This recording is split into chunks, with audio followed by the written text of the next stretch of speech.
এখানে আমি শুরু করেছি 6 একর জায়গা দিয়ে। প্রথমে আপনার 1 একর জায়গা দিয়ে আমি শুরু করেছি, এরপরে আমি 2 একর করছি। তো এই শরীফা কিন্তু আপনার বাংলাদেশের বুক থেকে হারিয়ে গিয়েছে। ওই স্বপ্ন লালন করে কিন্তু ধারণ করে আমি এটা বাণিজ্যিক ভাবে চাষ শুরু করেছি। বাংলাদেশের বুকে এখনো পর্যন্ত যত চাষ এসেছে, এটা তিন চাষ বলেন, খেজুর চাষ বলেন, আপনার পেয়ারা চাষ বলেন, শরীফার মতো লাভজনক এখনো পর্যন্ত কোনো ফল আমার জানা মতে এখনো আসে না। 3 ফলের চারা বিক্রি হয় কিন্তু খাওয়ার লোক নাই। শরীফা কিন্তু আপনি এ গ্রেডেরটা আপনার সর্বনিম্ন 300 টাকা কেজি বিক্রি হয় এবং 3 ফলে প্রচুর পরিমাণে খরচ আছে, চারা খরচ। সেই ক্ষেত্রে আপনি শরীফায় আপনার চ্যালেঞ্জ করলাম, এখানে 1 বিন্দু স্প্রে না করেও এবং খেতে আপনি দেখেন কি পরিমাণ আমার জঙ্গল বেঁধে আছে, এখানে পরিচর্যা না করে আপনার শরীফা নিয়ে সম্ভব। এবং শরীফাটা আপনার বছরে 3 বার দিতে, 3 থেকে 4 বার দিতে সক্ষম। এটা তাহলে আপনি বলেন যে পরিচর্যা না করেও যদি একটা গাছ থেকে আমরা 6 থেকে 10,000 টাকা পেয়ে থাকি, তাহলে আমি কোনটা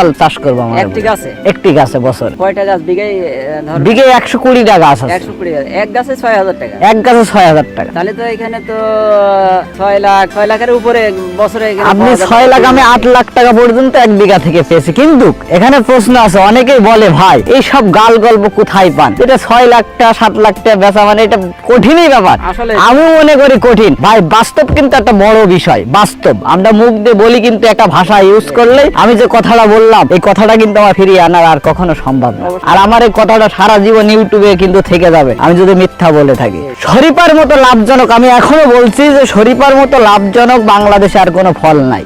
1 কেজি ফল আমরা এ গ্রেড কালকেও আমি বিক্রি করেছি 400 টাকা, বি গ্রেড বিক্রি করেছি 200 টাকা। সেই ক্ষেত্রে আপনি যদি ধরেন গড়ে 250 থেকে 300 টাকা কেজি আপনি বিক্রি করেন, আপনার 20 কেজি ফল আমরা গড়ে কোনো গাছে 20 কেজি পাই, কোনো গাছে 40 কেজি পাই। সেই ক্ষেত্রে যদি 30 কেজি ফল পান, 200 টাকা বেচেন, তাহলে কত আসে বলেন? এটা আপনার মনে করেন আপনারা মার্কেটে যখন পাঠাচ্ছেন তখন তো কাঁচা অবস্থায় পাঠাচ্ছেন। কাঁচা অবস্থায় এটা কয়দিন পরে পাকবে? এরকম রাখা যাবে কয়দিন? এটা 2-5 দিন পর্যন্ত রাখা যাবে। এখানে কালারফুল মাল আমরা ভাঙি, যেটা কালার হয়ে যায় আমরা বুঝি যে এটা কালার হয়ে গেছে, এটা ভাঙার মেসেজ হয়ে গেছে, এটা ভাঙতে হবে। তাহলে আপনার এই বাগানে মানে প্রথম যে গাছ লাগানো, এই গাছটা কি চারা থেকে গাছ লাগানো হয় না এমনি বীজের থেকে চারা হয়? প্রথমত আমি এই বাগানটা যখন করি বীজ থেকে, এরপরে আমি যা লাগাই সব গ্রাফটিং এর চারা। আপনার থেকে গ্রাফটিং? জি, সব গ্রাফটিং করা। আপনি তো চারা ব্যবসা করেন? আমি চারাও বিক্রি করি।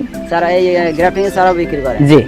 এর চারা কি যখন যেরকম বাজার সেরকম না নির্ধারিত কোনো মূল্য আপনার? নির্ধারিত দেখা যাচ্ছে বীজের চারাটা আপনার 50 টাকা, কলমের চারা 100 টাকা। কলমের চারা লাগালে কতদিন পরে ধরবে? এই 1 বছরের ভিতরেই ধরবে। 1 বছরের ভিতরে? আমার ওখানে একটা গাছ আছে, আপনি দেখবেন 13 মাস বয়স, ওই গাছটাতে মিনিমাম আপনার এখন 7 থেকে 8 কেজি ফল আছে। এটা আপনার কি মাটিতে ভালো হয়? এটা যে কোনো মাটিতেই সম্ভব, যে কোনো জায়গায় সম্ভব। তবে এই ফল চাষ করাটা আপনার ক্ষেত্র বিশেষ আছে, সেটা হচ্ছে আপনার এটা উঁচু স্থান নির্বাচন আগে করতে হবে, যেখানে পানি না জমে। পানি জমে না থাকে? মাটি যেমনই হোক পানি যাতে জমে না থাকে। রাইট, এমন জমি আপনাকে নির্বাচন করতে হবে।